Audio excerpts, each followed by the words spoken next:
Hello दोस्तों, मैं अमिता भास्कर। चलिए आज स्टार्ट करते हैं जीवन कौशल में अगला प्रैक्टिस सेट। चलिए आज की वीडियो देखते हैं। इसमें अगला क्वेश्चन है, यदि छात्र पाठ्य वस्तु में रुचि नहीं ले रहे हों तो।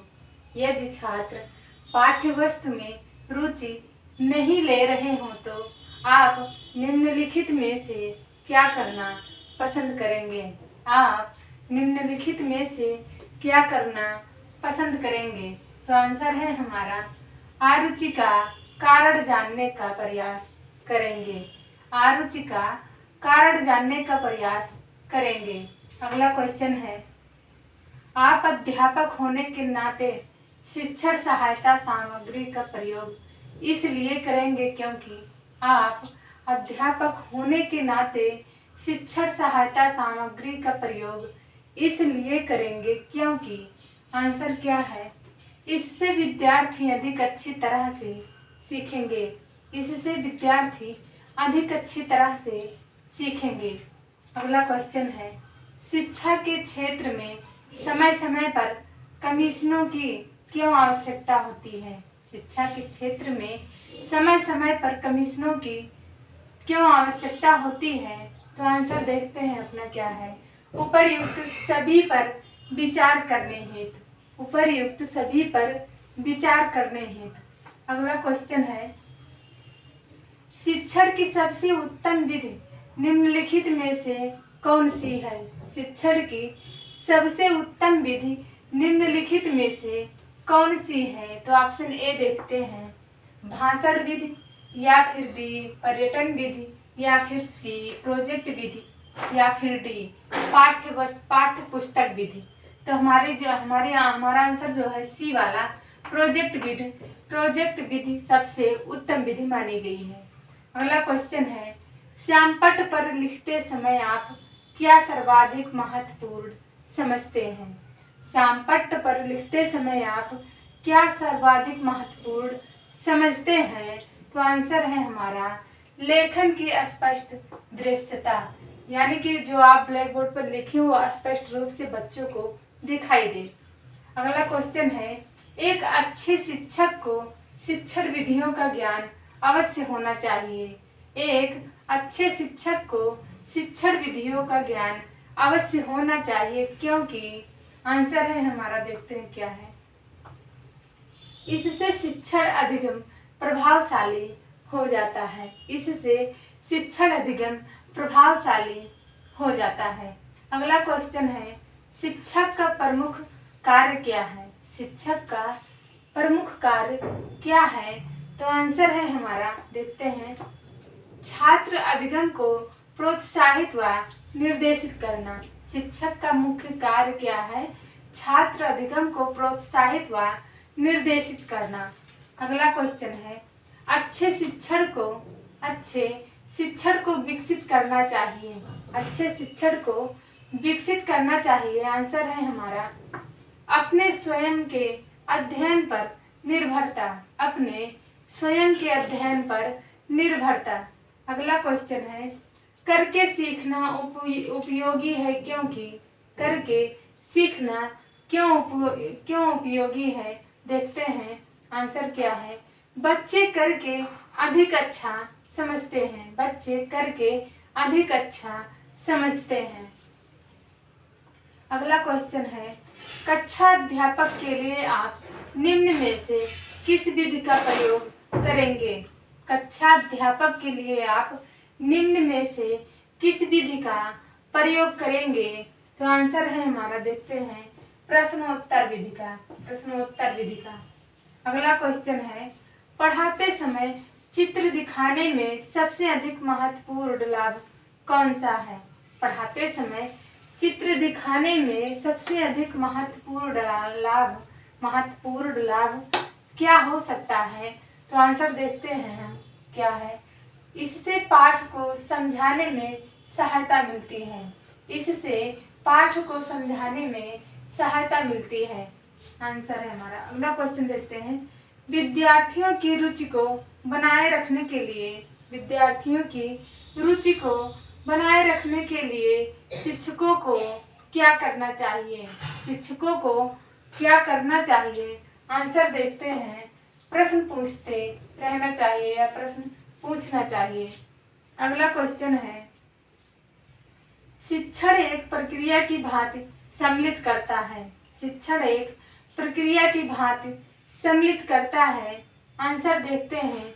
विद्यार्थी एवं शिक्षक दोनों को, विद्यार्थी एवं शिक्षक। अगला क्वेश्चन है, शिक्षक के रूप में आपको कक्षा में प्रश्न क्यों पूछने चाहिए? शिक्षक के रूप में आपको कक्षा में प्रश्न क्यों पूछना चाहिए? आंसर है हमारा शिक्षण के लिए। अगला क्वेश्चन है, आपकी राय में शिक्षण को कैसी प्रक्रिया मानना चाहिए? आपकी राय में शिक्षण को कैसी प्रक्रिया मानना चाहिए? तो आंसर है हमारा, देखते हैं क्या है।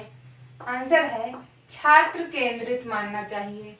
अगला क्वेश्चन है, कक्षा में शिक्षण को उन्नत करने के लिए आप, कक्षा में शिक्षण को उन्नत करने के लिए आप क्या करेंगे?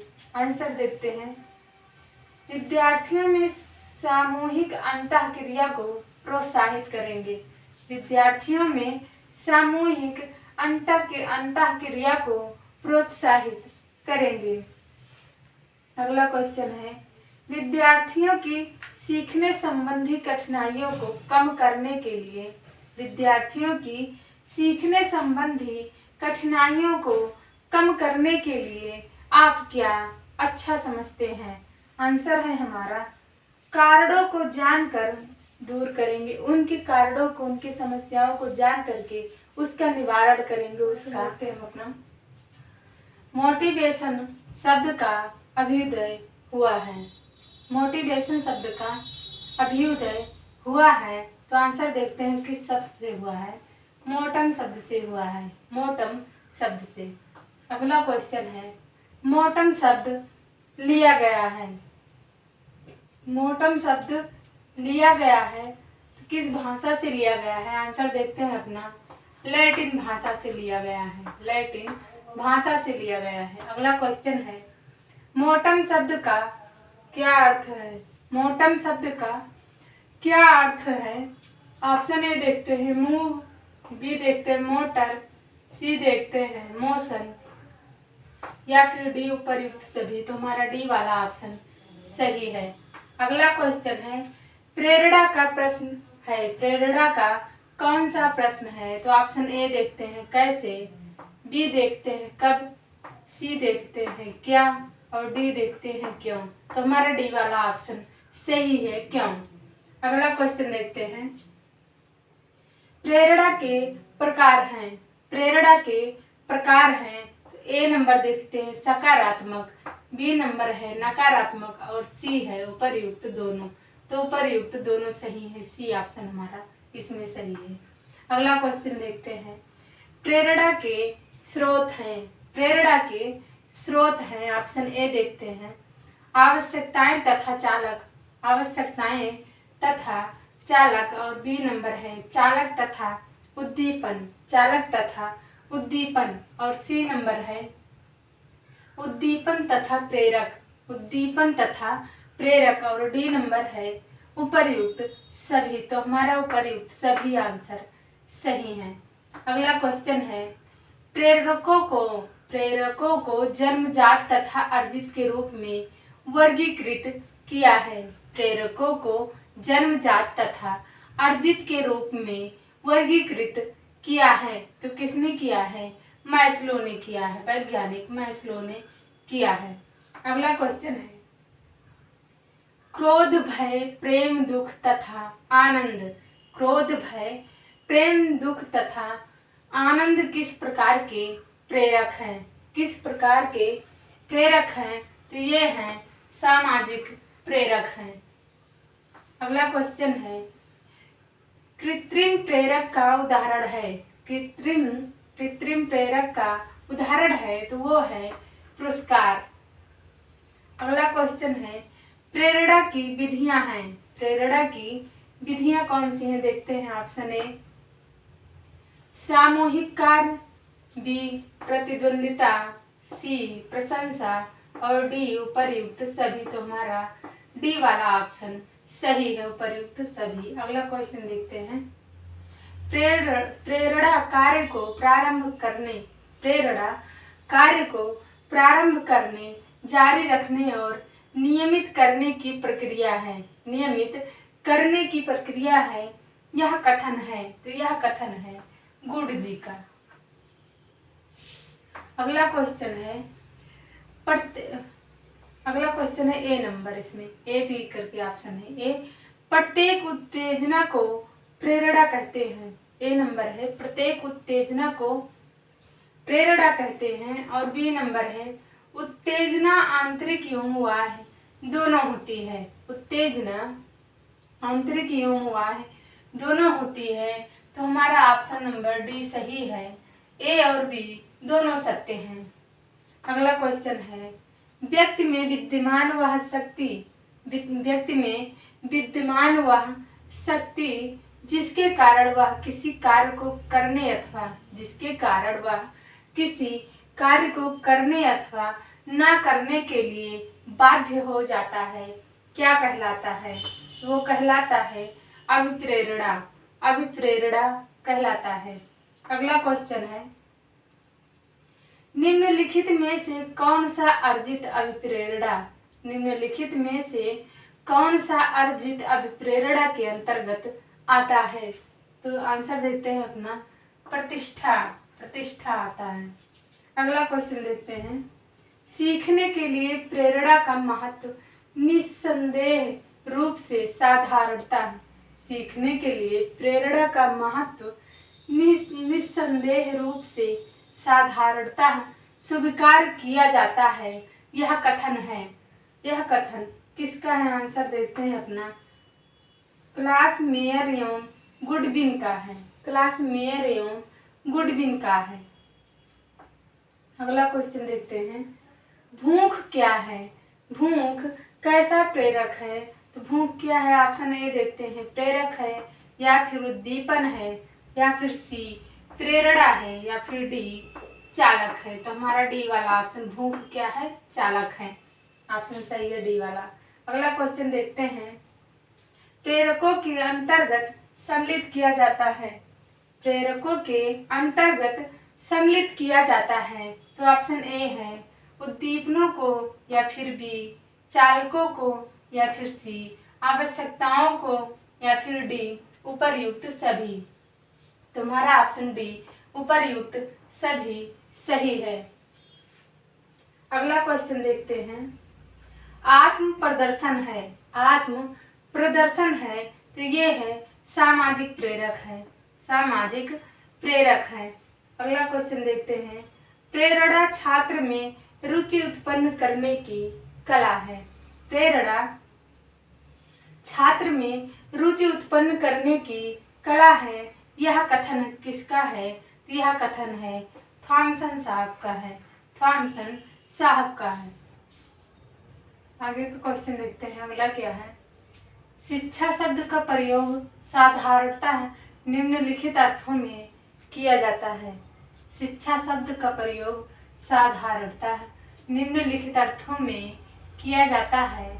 ऑप्शन ए देखते हैं संकुचित अर्थ, बी है व्यापक अर्थ, सी है शिक्षा का वास्तविक अर्थ, और डी है उपर्युक्त सभी। तो उपर्युक्त सभी आंसर हमारा डी वाला सही है।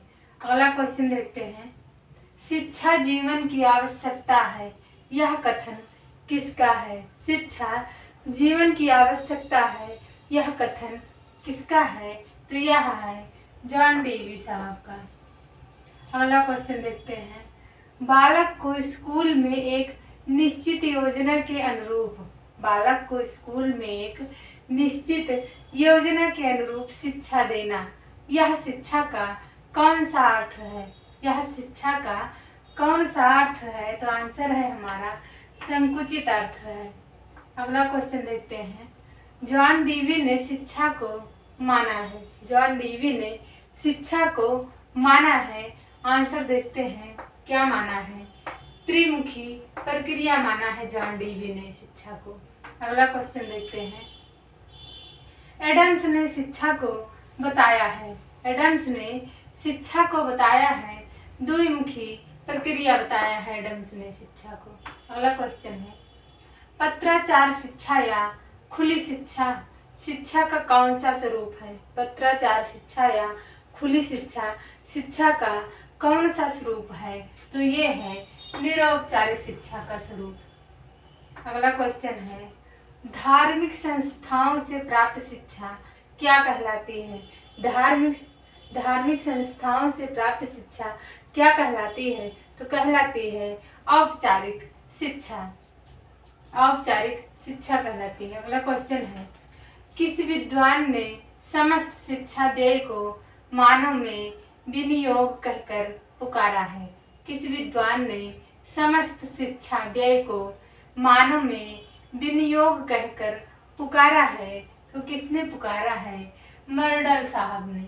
मर्डल साहब ने पुकारा है। अगला क्वेश्चन देखते हैं, शिक्षण को सीखने के संगठन के रूप में, शिक्षण को सीखने के संगठन के रूप में सर्वोत्तम प्रकार से परिभाषित किया जा सकता है। सर्वोत्तम प्रकार से परिभाषित किया जा सकता है। यह परिभाषा है रायबर्न साहब की। रायबर्न साहब की। अगला क्वेश्चन देखते हैं, वह शिक्षक सबसे कुशल समझा जाना चाहिए जो, वह शिक्षक सबसे कुशल समझा जाना चाहिए जो, आंसर देखते हैं, विद्यार्थियों में पहल करने की क्षमता विकसित कर सके।